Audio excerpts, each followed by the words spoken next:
الحمد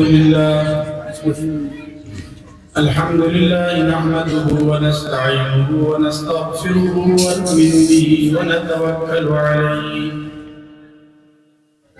ونعوذ بالله من شرور أنفسنا ومن سيئات أعمالنا من يهده الله فلا مضل له ومن يضلله فلا هادي له وأشهد أن لا إله إلا الله وحده لا شريك له وأشهد أن سيدنا وشفيعنا وحبيبنا ومولانا محمدا عبده ورسوله أما بعد فقد قال الله تبارك وتعالى في كتابه العظيم والفرقان الحميد أعوذ بالله من الشيطان الرجيم بسم الله الرحمن الرحيم وما آتاكم الرسول فخذوه وما نهاكم عنه فانتهوا صدق الله العظيم وقال النبي صلى الله تعالى عليه وسلم لا يؤمن أحدكم حتى يكون هواه تبعا لما جئت به أو كما قال عليه الصلاة والسلام وعلى آله وصحبه أجمعين.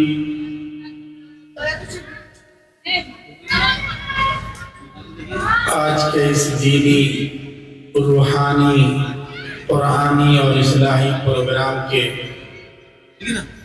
روح رواں اور صدر عالی قدر شیخ القراء حضرت قاری عبدالرؤوف صاحب دامت برکاتہم العالیہ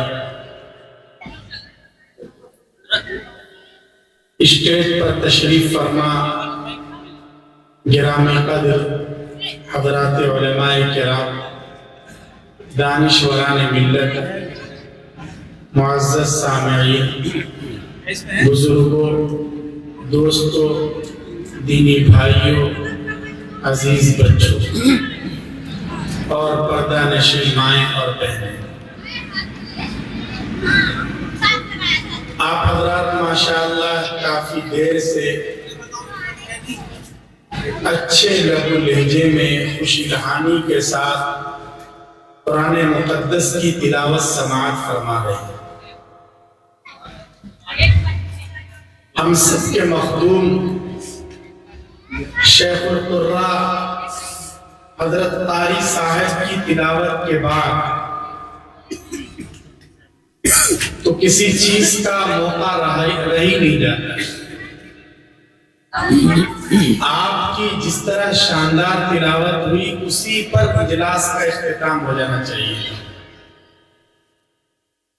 لیکن بہرحال حضرت کا ہی اصل حکم ہے، اس لیے میں کچھ باتیں عرض کر رہا ہوں۔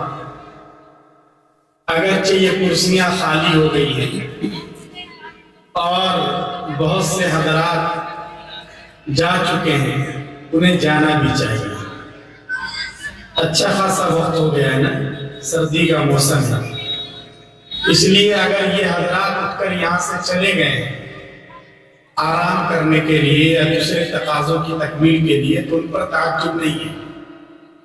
12 بجے رات میں تو کم سے کم آنکھیں گوجر ہوئی جانی چاہیے، نیند آنی چاہیے۔ اگر 12 بجے کے بعد بھی نیند نہ آئے تو ایسے کو تو پھر ڈاکٹر کے پاس جا کر علاج کرانا چاہیے۔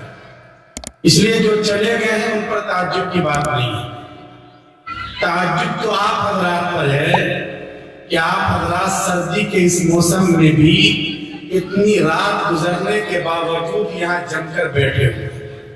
کیوں؟ یہ اس بات کی دلیل ہے کہ آپ کو قرآن کریم کے ساتھ محبت ہے۔ قرآن کریم کی یہ محبت آپ کے پیروں کی زنجیر بن گئی ہے۔ آپ اس محبت کو معمولی نہ سمجھیں۔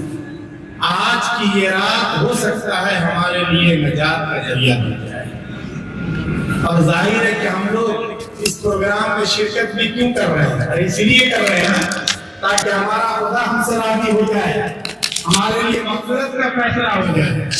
یہ الیکشن کا زمانہ چل رہا ہے لیکن سیاست کے لیے کہ پورا نیتا جی کا بھاشن ہوگا. آپ حضرات صرف اور صرف یہاں قرآن مقدس سننے کے لیے آئے ہیں, حضرت قاری صاحب کی تلاوت سے مستفید ہونے کے لیے آئے ہیں, ہمارے طلبہ عزیز کی تلاوت کو سننے کے لیے آئے ہیں. اس لیے آپ اس کو معمولی نہ سمجھیں.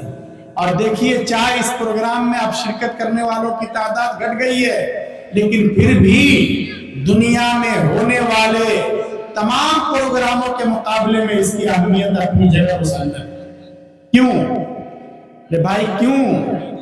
اس لیے کہ اس کا تعلق اور اس کی نسبت قرآن مقدس کے ساتھ.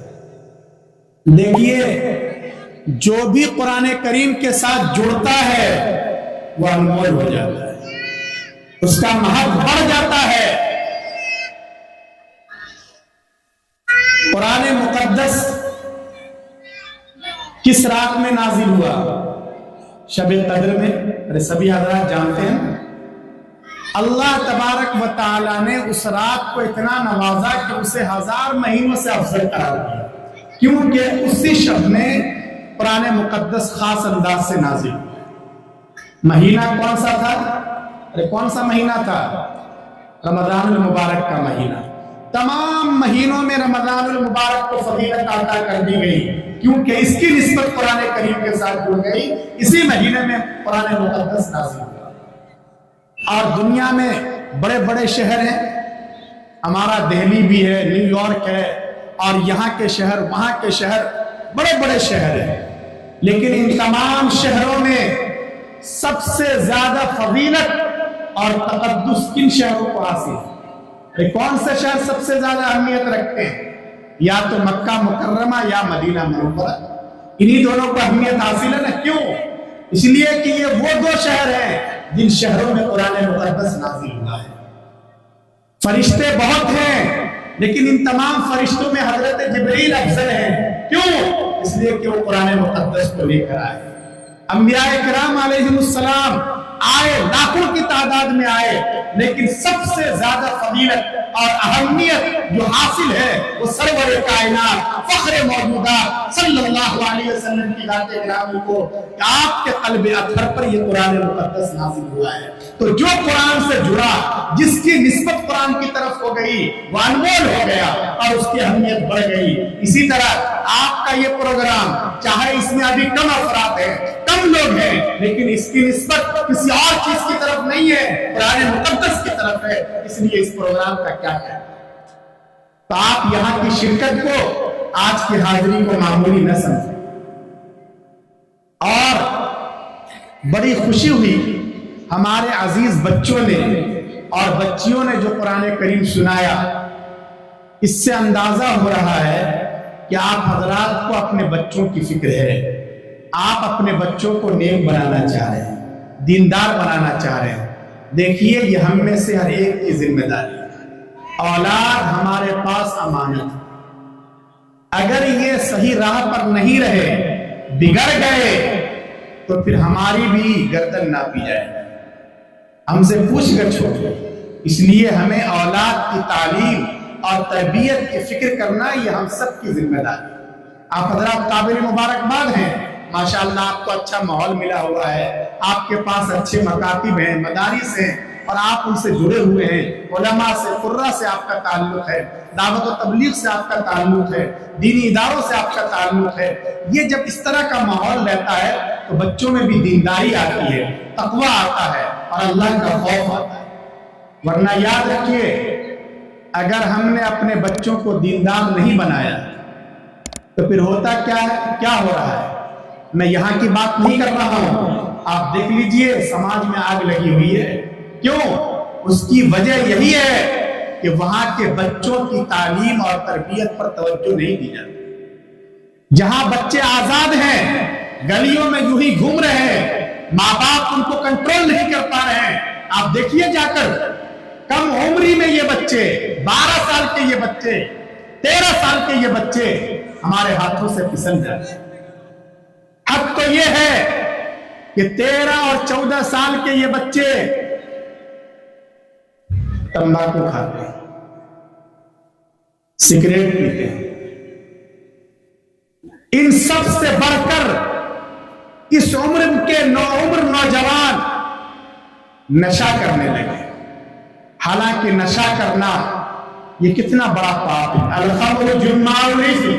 لوگوں یاد رکھو، شراب گناہوں کی جڑ ہے، جڑ.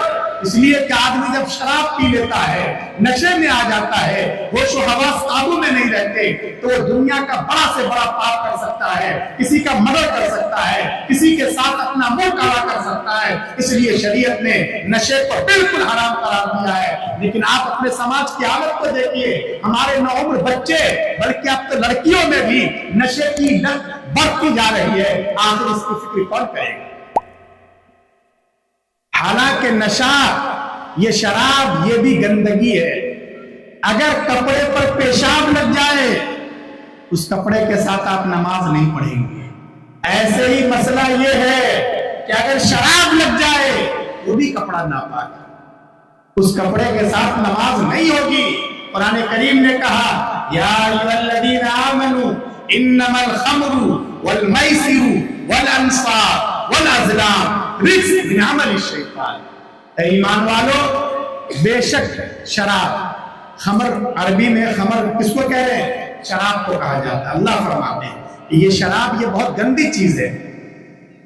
اور شراب کا مطلب بھی سمجھ لیجیے، شراب کا مطلب ہر وہ چیز جو نشہ پیدا کرے، چاہے ہم اسے شراب کہیں، چاہے ہم اسے بیئر کہیں، چاہے وہ گانجا ہو، چاہے وہ بھنگ ہو، چاہے وہ لکوڈ شکل میں ہو یا کیپسول کی شکل میں ہو یا انجیکشن کے ذریعے اس کا اثر دماغ میں پہنچا دیا جائے، یا آج کل جو آئس نشہ چڑھا ہوا ہے وہ ہے، یا یہ کہ کھانسی کی دوا کو کوئی اتنی بڑی ماترا میں پی لے تو اس کا دماغ پھولنے لگے. اگر اس کی وجہ سے نشہ آتا ہے تو وہ شراب ہے، حرام ہے اور اسلام کے خلاف بغاوت. لیکن ہمارے سماج میں اس طرح کی چیزیں اور اس طرح کی وبائیں اور بلائیں پھیلتی جا رہی ہیں. آخر اس کی فکر کون کرے گا؟ اس لیے ہمیں اپنے آپ کی فکر کرنی پڑے گی. ہمیں اپنے بچوں کو صحیح تعلیم اور ان کی صحیح تربیت کی فکر کرنی پڑے گی. ورنہ یاد رکھیے، خاص کر ہمیں اپنے بچوں کو دین سکھلانا ہے، ہمیں اپنے بچوں کو اخلاق سکھلانا ہے، ہمیں اپنے بچوں کو توحید سکھلانی ہے، مرنے کے بعد والی زندگی کے بارے میں بتلانا ہے. ورنہ ہمارے پاس سورسز ہیں، وسائل ہیں، پیسے ہیں، سب کچھ ہے، ہم لوگ شہر میں رہتے ہیں. اگر ہم نے اچھے اسٹینڈرڈ کے انگلش میڈیم اسکول میں اپنے بچے کا ایڈمیشن کرا دیا، اچھی بات ہے بھائی، کہ بچہ ہمارا ڈاکٹر بنے، لائر بنے، اس کی مخالفت نہیں ہے. یہ تو آپ ٹھیک، آپ بچوں کو پڑھائیے، سائنس پڑھائیے، ٹیکنالوجی پڑھائیے، کیونکہ ہماری قوم کو صرف عالموں کی ضرورت نہیں ہے، حافظوں کی ضرورت نہیں ہے، قاریوں کی ضرورت نہیں ہے، مفتیوں کی ضرورت نہیں ہے. ہماری قوم کو اچھے ڈاکٹرز بھی چاہیے، اچھے لائرز بھی چاہیے، اچھے انجینئرز بھی چاہیے، اچھے ڈگری ہولڈرز بھی چاہیے. لیکن ہم جو بات آپ سے کہنا چاہتے ہیں وہ یہ کہ ہم اپنے بچوں کو کچھ بھی بنائیں، کچھ بھی پڑھائیں، کسی بھی عہدے پر پہنچا دیں، لیکن اس کے دل میں اور دماغ میں یہ بات بٹھا دیں کہ وہ پہلے اور آخری نمبر پر صرف اور صرف محمد عربی صلی اللہ علیہ وسلم کا غلام ہے، اور یہی اس کی سب سے بڑی پہچان ہے. ہم اپنے بچوں کو دیندار بنائیں، بچوں کو دین سکھلائیں، اخلاق سکھلائیں. ورنہ اگر ہم نے اپنے بچوں کو دین نہیں سکھلایا اور وہ غلط راستے پر پڑ گئے تو پھر ہم بھی اس کے ذمہ دار ہیں. اور میرے دوستوں، بزرگوں، دیکھیے، دین سے بڑھ کر کوئی چیز نہیں، ورنہ زندگی بیکار ہے. ایک 80 سال کا بوڑھا آدمی، اس نے پوری زندگی اپنے اکلوتے بیٹے کے لیے سنگھرش کیا، بہت محنت کی، اور جب وہ اس دنیا سے جا رہا ہے تو اچھی خاصی پراپرٹی بھی اس نے چھوڑی ہے، اچھا خاصا بنگلہ ہے، شاندار قسم کی گاڑی ہے، اور یہ سب کس کے لیے ہے؟ اس اکلوتے فرزند کے لیے. آگے پیچھے کوئی نہیں ہے، چھوڑ کے اس دنیا سے جا رہا ہے. اس کا آخری وقت آ گیا، وہ اس دنیا سے چل بسا. لوگوں نے اسے نہلایا، دھلایا، غسل دیا، کفن پہنایا، اور پھر نماز جنازہ کے لیے صفے لگے. بیٹا یہاں نہیں تھا، کاروبار کے سلسلے میں کہیں گیا ہوا تھا، پہلی فلائٹ سے وہ آ گیا، اور وہ بھی آ کر لوگوں کے ساتھ کھڑا ہو گیا.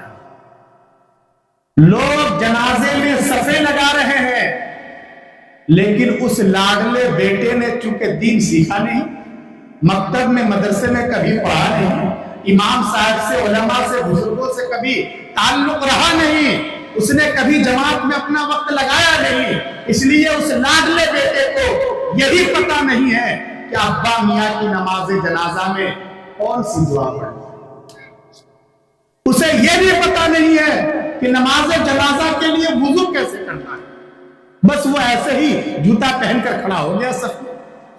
کیا فائدہ ایسی اولاد سے؟ اس کے 80 سال کی محنت بیکار ہو گئی ہے۔ جس لاڈلے کے لیے اس نے اپنا سب کچھ قربان کر دیا، اسے اتنی بھی تمیز نہیں ہے اور اتنا بھی پتہ نہیں ہے کہ ابا میاں کو کون سی دعا پڑھ کر قبر میں اتارنا ہے۔ اس لیے لوگوں اپنے بچوں کو دین سکھاؤ، اپنے بچوں کو اخلاق سکھلاؤ، مرنے کے بعد والی زندگی کے بارے میں بتلاؤ۔ اور یہ فتنوں کا زمانہ ہے، اس زمانے میں ڈائریکٹ ایمان کو ٹارگٹ کیا جا رہا ہے، ایمان پر حملے ہو رہے ہیں۔ اس لیے اب حالات اتنے خراب ہو گئے ہیں کہ اب صرف بچوں کو یہ دعا نہیں سکھلانی ہے، کھانے سے پہلے کی یہ دعا، کھانے کے بعد کی یہ دعا، سونے سے پہلے کی یہ دعا، سونے کے بعد کی یہ دعا، یہ سب ضروری ہے اور ان سب پر توجہ دیجئے۔ لیکن اب اپنے بچوں کو عقیدہ سکھلائیے، اپنے بچوں کو توحید سکھلائیے، اپنے بچوں کو رسالت کے بارے میں بتلائیے، آخرت کے بارے میں بتلائیے، ایک اللہ کی شکتی اور اس کے پاور کے بارے میں بتلائیے۔ آپ اپنے بچوں کو صبح و شام یہ بات بھی پڑھائیے، دیکھو بیٹے، ہو سکتا ہے حالات بہت خراب ہو جائیں، تم کہیں گر جاؤ، تمہارے پیر توڑ دیے جائیں، تمہارے ہاتھ کے ٹکڑے کر دیے جائیں، تمہارے جسم کی بوٹی بوٹی کر دی جائے، لیکن ایسے خطرناک سچویشن میں بھی تمہاری زبان سے احد احد ایک اللہ کی آواز نکلنی چاہیے۔ صبح و شام اپنے بچوں کو یہ بات بھی پڑھائیے، اس لیے کہ حالات بہت تیزی کے ساتھ بدل رہے ہیں، بگڑ رہے ہیں۔ اپنے بچوں کی توحید کو مضبوط کیجیے، ان کے عقیدے کو مضبوط کیجیے، تاکہ یہ بچے آئندہ ایمان پر قائم رہیں اور آپ کے لیے سرخروئی کا ذریعہ بنے۔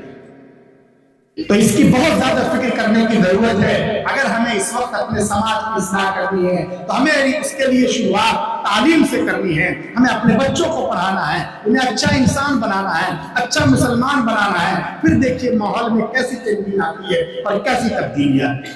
سبھی حضرات فکر کریں گے انشاءاللہ۔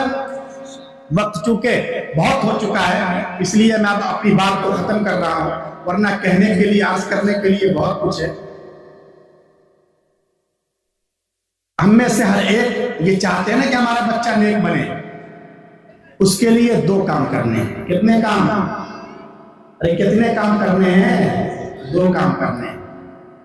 بس یہ 2 کام میں بتا کر اپنی بات ختم کر رہا ہوں۔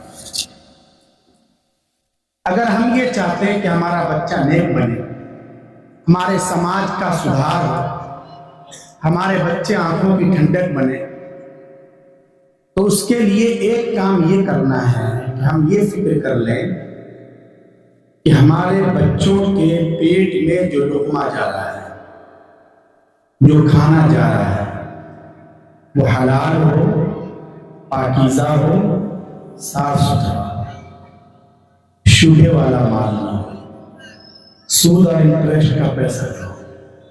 اس لیے کہ یاد رکھیے، اگر حرام مال سے ہمارے بچوں کا جسم بنتا ہے، سود سے اگر ان کا خون بنتا ہے، تو وہ جہنم کا ایندھن تو بن سکتے ہیں، ہمارے اور آپ کے آنکھوں کی ٹھنڈک نہیں بن سکتے۔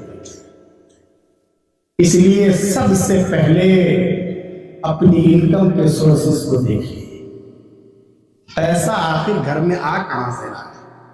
بھئی آپ یہ سنتے ہیں کہ اللہ تعالیٰ کے یہاں جو مال ہے ہمارے پاس، اس کے بارے میں بھی سوال ہوگا کہ مال تم نے کہاں خرچ کیا، لیکن یہ تو سوال باپ کا ہے۔ اس سے پہلے یہ پوچھا جائے گا کہ یہ مال تمہارے پاس آیا ہے۔ اس لیے بہت زیادہ فکر کرنے کی ضرورت ہے۔ کہیں ایسا تو نہیں کہ بلا وجہ ہم بینک سے لون لے رہے ہیں، ہم نے سود اور انشورنس کی غلط قسم کی پالیسیاں خرید رکھی ہیں، ہم نے فکس ڈپوزٹ کروا رکھا ہے۔ یاد رکھیے یہ سود حرام ہے، سود کا لینا بھی حرام، سود کا دینا بھی حرام۔ اللہ پاک نے بالکل کلیئر کر دیا ہے، احل اللہ البیع وحرم الربا۔ لوگوں اللہ نے تمہارے لیے خرید و فروخت کو جائز قرار دیا ہے. تم بزنس کرو, کپڑے کی تجارت کرو, اگر کچھ نہیں لاری پر اور ٹھیلے پر کیلا رکھ کر گلی گلی میں گھوم کر بیچو, کسی کی یہاں محنت کرو, مزدوری کرو, پیسے کماؤ, لیکن تمہارے لیے سود کو اور انٹرسٹ کو اللہ نے بالکل بین کر دیا ہے اور اس کی اجازت نہیں ہے. جو سود لیتا ہے, جو دیتا ہے, جو بیاج کے لین دین میں گواہ اور ایجنٹ کی حیثیت سے اس فارم پر سگنیچر کرتا ہے, ان سب پر اللہ کی لعنت ہوتی ہے. اس لیے ہمیں اپنے ماحول کا جائزہ لینا چاہیے. کیا ہو رہا ہے ہمارے سماج میں؟ آگ لگی ہوئی ہے. ہم مسلمان ہیں لیکن خود ہمیں حلال حرام کی تمیز نہیں ہے. ایسا لگتا ہے کہ جیسے ہم دوسری کمیونٹی کے ماننے والے لوگوں کی طرح ہے. نہیں, ہم مسلمان ہیں. ہماری گردن اللہ اور اس کے رسول صلی اللہ علیہ وسلم کے حکموں کے آگے جھکی ہوئی ہے. بہت زیادہ سوچنے کی اور غور و فکر کرنے کی ضرورت ہے. بلکہ اب تو بعض دیہاتوں کے بارے میں, گاؤں کے بارے میں, یہ تو شہر کا علاقہ ہے, مجھے یہاں کی سچویشن کا پتہ نہیں ہے. اور امید ہے کہ آپ حضرات بچے ہوں گے, اس لیے کہ آپ کا علماء سے, بزرگوں سے, مدرسوں سے تعلق ہے. ورنہ صورتحال کیا ہے کہ بہت سی مالیاتی کمپنیاں, یہ بندھن بینک اور پتہ نہیں کون کون سے, ان کے ایجنٹ گاؤں میں جاتے ہیں, محلے میں جاتے ہیں, اور وہ صرف مہیلاؤں کے نام پر, ہماری ماں اور بہنوں کے نام پر یہ سودی قرض دیتے ہیں. اور ہماری مائیں اور بہنیں بھی دھڑلے سے اسے لیتی ہیں سودی قرض کو, حالانکہ وہ تو حرام ہے. اور اس طرح یہ حرام مال, اللہ اور اس کے رسول کے غضب کو دعوت دینے والا مال ہمارے بیڈ روم تک پہنچ رہا ہے. تو پھر گھر میں سکون کہاں سے آئے گا؟ ارے خیر کہاں سے آئے گا؟ برکت کیسے آئے گی؟ ہم اللہ کی رٹ کو چیلنج کریں گے, ہم اللہ کے بنائے ہوئے نظام کے خلاف اپنے دماغ سے ایک نظام کو چلانا چاہیں گے, اور ہم یہ سمجھیں کہ اللہ کی ہمارے پر رحمت نازل ہو. ایسا ہوتا نہیں ہے. اس لیے ہمیں توبہ کرنا چاہیے. ہمیں اپنے بچوں پر دیا آنا چاہیے, ہمیں اپنے بچوں پر پیار ہونا چاہیے. ہم اپنی اولاد کے دشمن ہیں کہ اپنے بچوں کے لیے حرام مال کا انتظام کر رہے ہیں. ظاہر ہے کہ اس سے ان کی دنیا بھی تباہ ہو جائے گی, آخرت بھی تباہ ہو جائے گی. ایسا تو آدمی دشمن کے ساتھ بھی نہیں کرتا ہے جیسا انیائے ہم لوگ اپنے بچوں کے ساتھ کر رہے ہیں. اس لیے اس کی بہت زیادہ فکر کرنی چاہیے. سبھی حضرات فکر کریں گے انشاءاللہ, بھائی سے بچنے کی کوشش کریں گے. اتنا آسان نہیں ہے, بڑا مسئلہ کھڑا ہوتا ہے. لوگوں کے ذہن میں یہ بات آتی ہے کہ مولانا لوگ تقریر کر لیتے ہیں, ان کو کیا پتا کہ مارکیٹ میں کیا صورتحال ہے. ہم سود کے بغیر اپنی دکان ہی نہیں لگا سکتے, سود کے بغیر ہم اپنا کاروبار ہی نہیں کر سکتے. کیسے کیسے لوگ پریشان ہیں. اگر وہ سودی قرض لیتے ہیں تو ان کے لیے کوئی نہ کوئی راستہ تو ہونا چاہیے. بھائی ہم نے انشورنس کی پالیسی خریدی ہے, اب اس کا ٹائم پورا ہو رہا ہے, فکس ڈپوزٹ کروایا ہے, ہم کیسے 5 لاکھ روپے چھوڑ دیں؟ یہ تو عجیب و غریب تقریر ہو رہی ہے. اس لیے اس میں جلدی انشاءاللہ بھی نہیں کہتے. لیکن یہ مسئلہ ہے, ارے ہے نا یہ سمسیا. اللہ رب العزت نے اس مسئلے کا حل ذکر کیا ہے.